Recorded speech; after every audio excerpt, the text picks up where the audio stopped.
Todos nós juramos um dia dar a vida pela pátria. E vamos fazer o que for possível para mudar o destino do Brasil.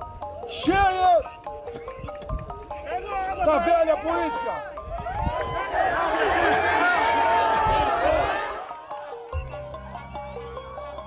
Estou aqui porque acredito em vocês.